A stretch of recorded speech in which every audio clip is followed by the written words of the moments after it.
I'm Jeremy Scahill from Dropsite News. I'm joined by my colleague Sharif Abdel Kouddous, and we're going to be talking about Israel's campaign of extermination that's been unleashed on the Palestinians in the north of Gaza over the past 3 weeks. A starvation campaign, an intense bombing campaign, forced expulsions. But before we get into that, there is a very, very dire situation unfolding with the journalists on the ground inside of Gaza.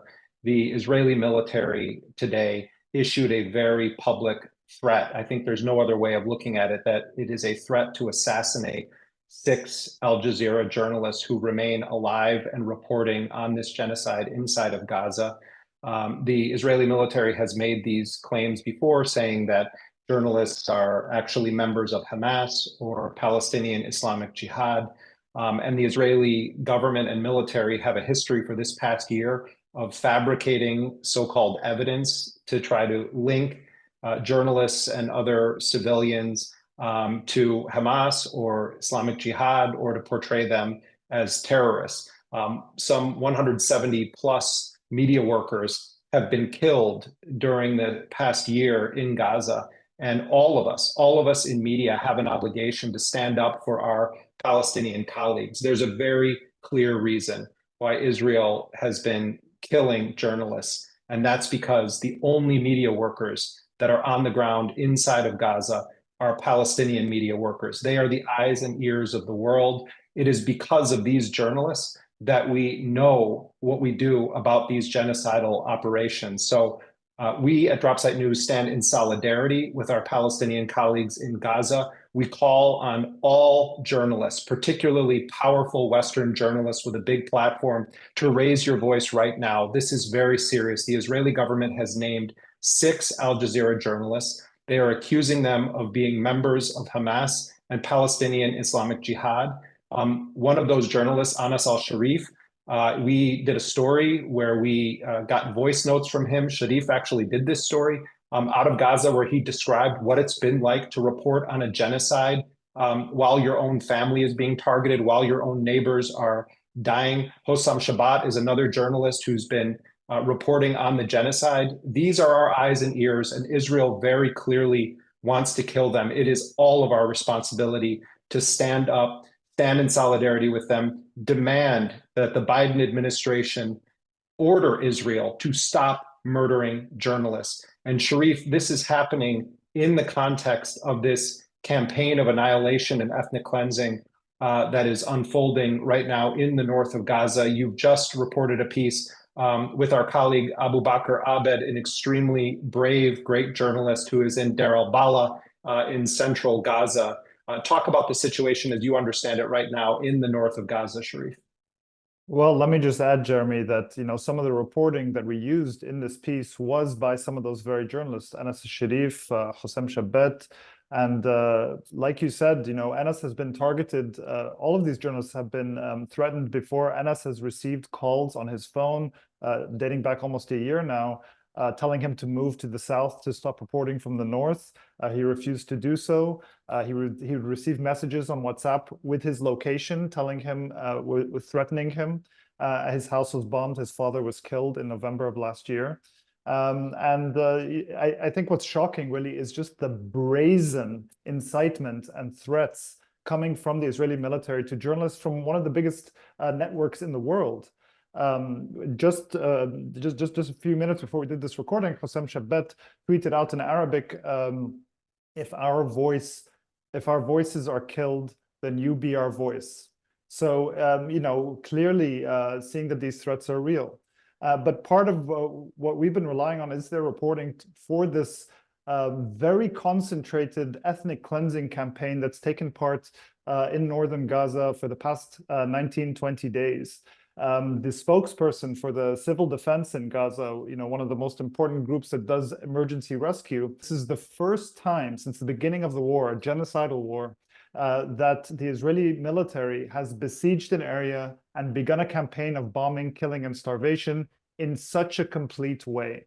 So this is really kind of an unprecedented focus campaign. So this strategy seems to involve a number of different things, a mass starvation campaign.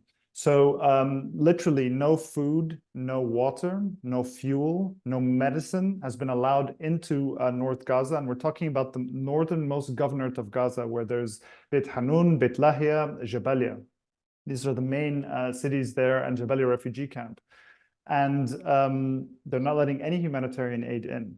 There's mass killing happening. There's relentless shelling, relentless airstrikes. We saw a particularly deadly one just on Saturday where almost 90 people were killed and dozens others were wounded.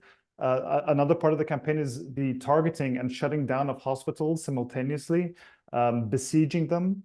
And we've seen very heart-wrenching videos from doctors that we're in touch with in Kamal Adwan Hospital, in Indonesian hospital, and elsewhere. In fact, there was an assassination of one of the top medical officials at that hospital, Sharif. That's right. That's right. And on top of this, what you're seeing is the Israeli military has invaded the area. Troops have set up earthen barriers, barricades, really closed off. Then they're actually going into shelters and going into schools, rounding people up. We're seeing these shocking images that the Israeli military itself is posting, bragging almost about this forced expulsion from the area, rounding people up and essentially leading them on these marches that take hours and hours and hours to go all the way to the south, to cross the Netzarim corridor and end up somewhere in Deir al-Balah or Khan Yunis. And people have described to us, Abu Bakr interviewed one resident who left on October 8th, was forced out of a hospital, suffers from a blood disorder, which makes him anemic. Many of these people are extremely weak as well, and it's very difficult to make this walk. The hellish scene that he's describing, walking on the street amidst rubble, skeletons on the ground, bodies being eaten by dogs. They can't, and soldiers are watching them as they go by. There's quadcopters and helicopters flying overhead. So this is the kind of scenes that they have, and people, you know, why did these people insist on staying in the north? Because this is where they're from, most of them. A lot of them have been displaced several times, but there's no safety in the south. And when they get to Deir al-Balah or when they get to Khan Yunis, what do they find there? Massively overcrowded tent cities, just tents upon tents in the streets, mountains of garbage and pools of sewage, and you know, hardly any humanitarian aid there either, and very difficult to survive in those situations too. And so there's just this, I think, concentrated campaign, the likes of which we haven't seen. We've seen all these tactics before, but we haven't seen them so focused in one area and so viciously manifested, where they really are clearing out this one section of the Gaza Strip. Yeah, Sharif, and again, as we wrap up, just want to emphasize again that the Israeli military is essentially releasing a hit list of 6 Al-Jazeera journalists, some of them among the most important reporters on the ground, documenting the conditions, this extermination, expulsion, ethnic cleansing campaign that Sharif is laying out. And you know, we call on all of our colleagues to raise their voices across the world, particularly in the United States, stand in solidarity with the journalists of Gaza, who are the eyes and ears of the world. Thank you so much for watching, and you can check out all of our reporting at dropsitenews.com. You can also follow us on Twitter, on Telegram, and on Blue Sky, as well as Instagram. Thanks so much.